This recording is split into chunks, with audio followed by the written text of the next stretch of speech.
Ronaldo ने कहा कि अभी कुछ दिनों पहले उनके बेटे ने उनसे कहा कि I want to gift a Ferrari to my girlfriend, give me money. ये रियल है।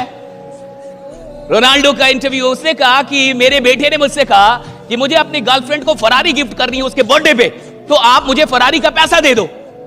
रोनाल्डो के लिए एक फरारी कुछ भी नहीं है, नथिंग है, कुछ भी नहीं है। लेकिन रोनाल्डो ने क्या बोला ये सुनिए। रोनाल्डो ने कहा कि तुम मुझसे या अपनी मां से ऐसी किसी भी चीज के लिए दोबारा कभी पैसा मत मांगना। और तुम्हें क्या लगता है ये जितनी चीजें मुझे मिली हैं क्या दुनिया ने आके मेरे हाथ में थमा दी हैं? नहीं, मैंने मेहनत करके ये सारी चीज, तुम मेहनत करके कुछ बनो राइडा। उन्होंने कहा कि मेहनत करके बनो और तुम बन जाओ, वो बड़ी बात है। किसी के पैसों से कुछ गिफ्ट कर देने से कोई इंप्रेस नहीं होता।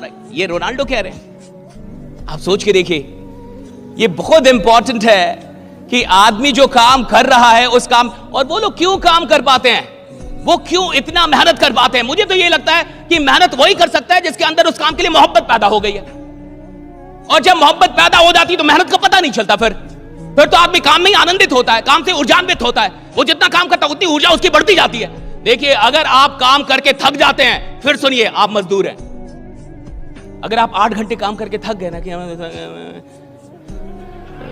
सोने में मैं बहुत थकी, मुझे सोने दो, इसका ये मतलब है अभी आपके पास जो डीएनए चल रहा है, जो आपकी सोच का जो डीएनए है, जो आपके लक्षण है, लक्षण समझते हैं आप, सिम्टोम बोलते हैं उसको।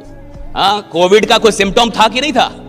हर बीमारी का कोई सिम्टोम होता है। गरीबी का एक सिम्टोम है, गरीब लोगों का एक सिम्टोम है, थक जाते काम।